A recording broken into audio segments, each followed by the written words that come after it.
Today we will discuss about the parotid gland. Before starting the parotid gland, we know about the parotid region.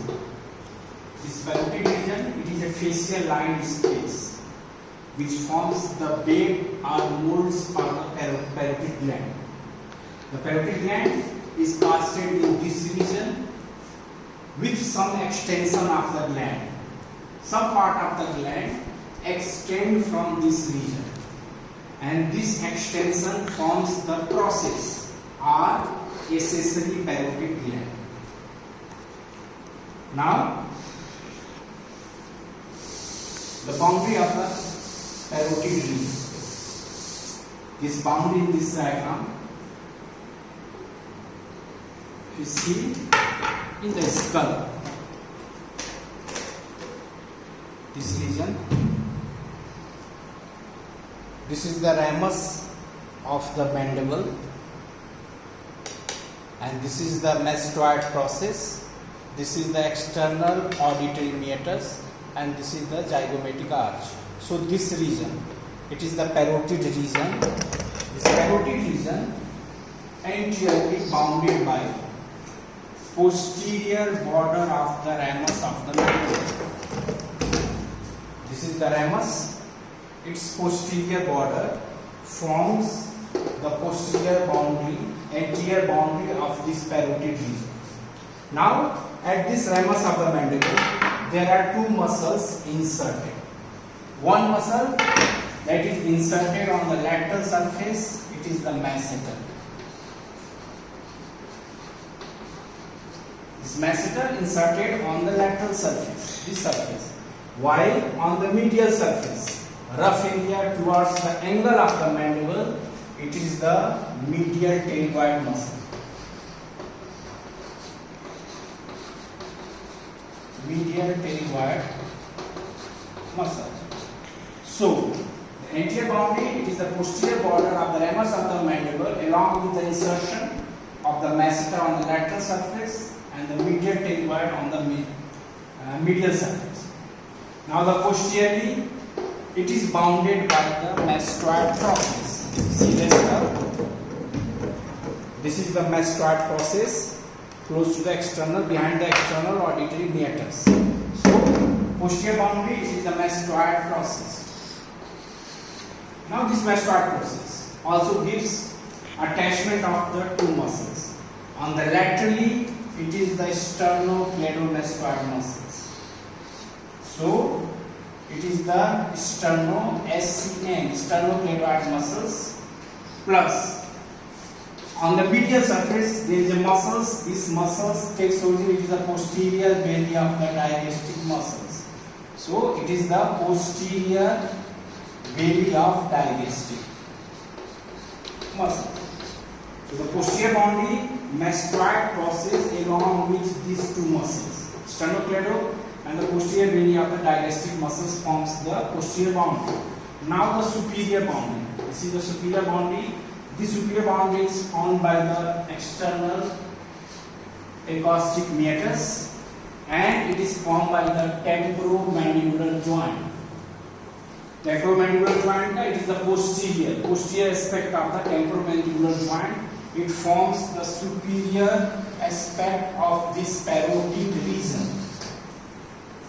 Now the inferiorly, this region is bounded by the two muscles, that is the posterior belly of the digestive muscles and the styloid muscles. Styloid muscles takes origin from the styloid process.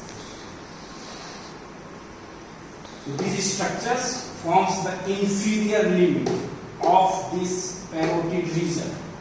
Now the medially, this parotid region is bounded by the styloid process. In this diagram, this is the styloid process along with the muscles attached on the styloid process. That is the styloid muscles, styloglossus muscles and the stylophalangeus muscles. So these structures limit the parotid region on which this parotid gland rests. Now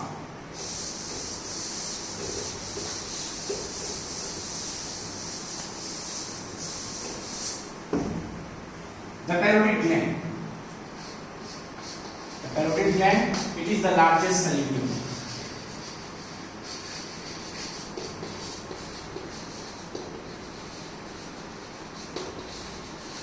In the body, it is the largest salivary gland. Its weight is about 25 gram.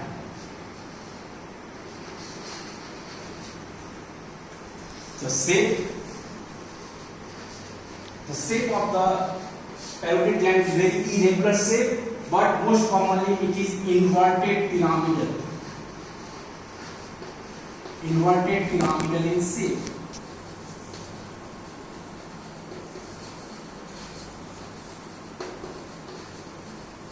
Inverted pyramidal in shape, and it is yellowish lobulated structures.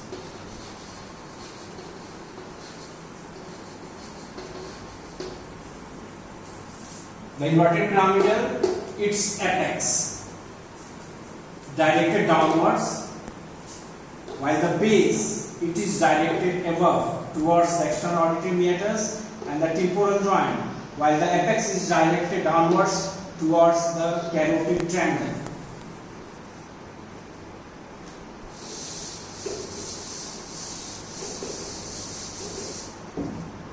Now the capsule of the parotid gland.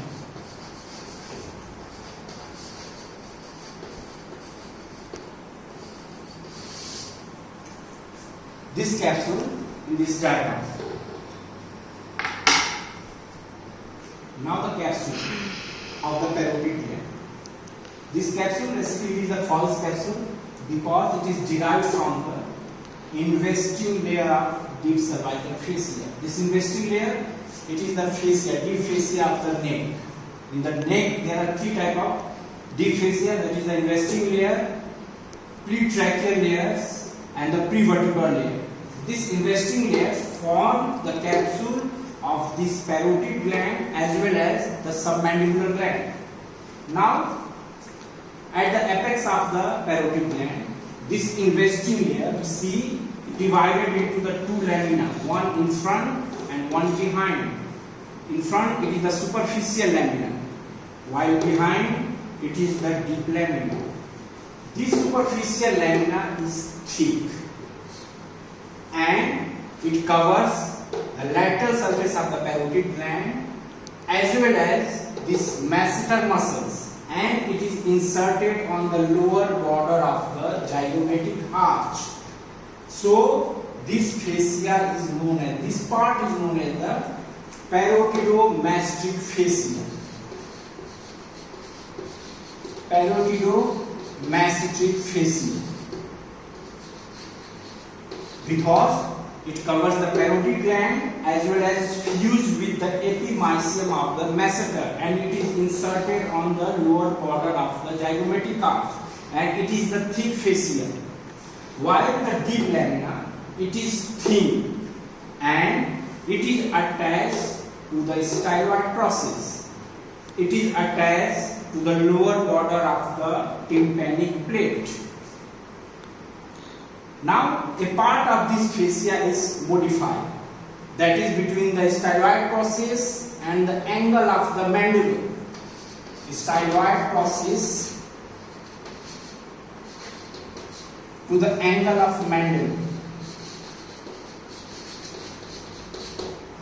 The deep lamina is thickened to form a modification that is known as the stylomandibular ligament. The importance of this stylomandibular ligament is that this ligament separates the parotid gland from the submandibular gland, that is the second salivary gland. Both salivary glands are separated by this stylomandibular ligament, and this ligament, it is the thickening of the deep lamina between the styloid process and the angle of the mandible, that is known as the stylomandibular ligament.